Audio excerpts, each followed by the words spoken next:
बंगाल में एक राजशाही के अंत की शुरुआत हो चुकी है। क्या कानून का वो पीला पंजा जिसे देखकर कभी अपराधी कांपते थे, आज बंगाल के सबसे रसूखदार परिवार के अवैध साम्राज्य को मलबे में तब्दील कर रहा है। अमलतास की सड़कों पर आज जो गर्जना सुनाई दी, वो सिर्फ एक बुलडोजर की आवाज नहीं थी, वो टीएमसी के उस अहंकार के डहने की आवाज थी जिसने सालों तक बंगाल को अपनी जागीर समझा था। दीदी के भतीजे और टीएमसी के नंबर 2 अभिषेक बनर्जी के उस अवैध महल पर आज कानून का हथौड़ा चला है, जिसे सत्ता के रसूख पर खड़ा किया गया था।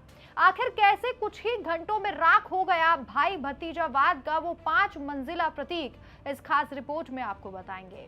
अभिषेक बनर्जी, ममता बनर्जी के भतीजे, टीएमसी के नंबर 2 के नेता और डायमंड हार्बर के सांसद। इनका ये पार्टी ऑफिस बिना किसी मंजूर प्लान के चल रहा था, वो भी बिल्डिंग नियमों को ताक पर रखकर। जिला प्रशासन ने शिकायतों पर नोटिस दिए, सुनवाई की और फिर कानूनी प्रक्रिया कर पूरी तरीके से एक्शन लिया गया।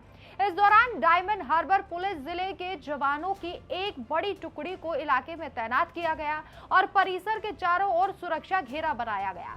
प्रशासनिक सूत्रों के अनुसार चुनाव के नतीजे घोषित होने के बाद से ही ये दफ्तर बंद था। सूत्रों ने बताया कि कथित अवैध निर्माण को लेकर दक्षिण 24 परगना जिला प्रशासन की ओर से नोटिस जारी किए जाने के बावजूद तय समय के भीतर जिला परिषद के सामने कोई भी प्रतिनिधि पेश नहीं हुआ, जिसके बाद ये कार्रवाई की गई। और ये कार्रवाई ममता बनर्जी और अभिषेक के लिए एक सीख है कि सत्ता में रहकर जनता का शोषण कर आपने जो मलाई खाई है, अब उसका हिसाब देना होगा। ममता बनर्जी और अभिषेक का परिवार बंगाल को अपनी जागीर समझता था। कालीघाट से लेकर अमताला तक, जहां जहां इनके करीबी, इनकी कंपनियां, इनके रिश्तेदार, सबकी प्रॉपर्टीज पर अब सवाल उठ रहे हैं।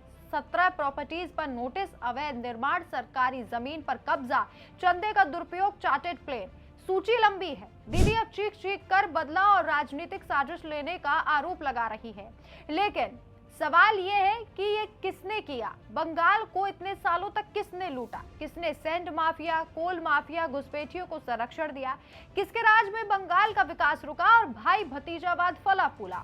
अभिषेक बनर्जी वो चेहरा है जिन्हें युवा ब्रांड बताया जाता था, लेकिन असलियत में वो परिवार की छत्र छाया में अवैध साम्राज्य खड़ा करने वाले, पार्टी ऑफिस का नाम लेकर 5 मंजिला बिल्डिंग बनाने वाले एक नेता थे। क्या पार्टी चलाते थे या फिर ये लोग पारिवारिक बिजनेस कर रहे थे? आसपास के लोग जानते थे, लेकिन टीएमसी के आतंक के माहौल से कोई भी मुंह खोलने के लिए राजी नहीं था। आज जब बुलडोजर गरजा तो बीजेपी कार्यकर्ता और आम लोग जश्न मना रहे हैं। ये जश्न गैर कानूनी निर्माण का नहीं, अन्याय के खिलाफ न्याय का है। ममता दीदी जो खुद को मां कहलवाना पसंद करती है, उन्होंने बंगाल की बेटियों की सुरक्षा नहीं की, विकास नहीं किया, बल्कि भतीजे को आगे बढ़ाकर परिवारवाद को एक नया रूप दिया।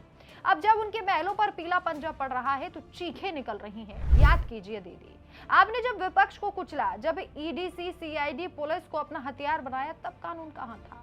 अब जब नई सरकार कानून का राज चला रही है तो आप अत्याचार क्यों चिल्ला रही हैं? ये सिर्फ एक ऑफिस का विध्वंस नहीं है, ये टीएमसी के भ्रष्ट मॉडल के अंत की शुरुआत है। बंगाल के लोग 2026 के चुनाव में फैसला कर चुके हैं कि अब लूट का राज नहीं चलेगा। शुभेंदु अधिकारी सरकार अगर इस मुहिम को तेज रखे, हर अवैध निर्माण, हर भ्रष्टाचार के खिलाफ बुलडोजर चलाए, तो बंगाल सचमुच सोनार बांग्ला जरूर बनेगा। अभिषेक और ममता के अब रोने धोने से कुछ नहीं होगा, क्योंकि कानून सबके लिए बराबर है, चाहे वो सांसद हो, पूर्व सीएम हो या उनका कोई भी भतीजा या भांजा। बुलडोजर सिर्फ दीवारें नहीं बल्कि गलतियों की इमारत भी गिराता है, क्योंकि बंगाल अब जाग चुका है जब से शुभेंदु अधिकारी की सरकार आई है। और इसीलिए कहा जा रहा है कि शुभेंदु अधिकारी का बंगाल में आना, मुख्यमंत्री बनना और कानून का राज शुरू होना, ये तीनों बातें एक ही हैं।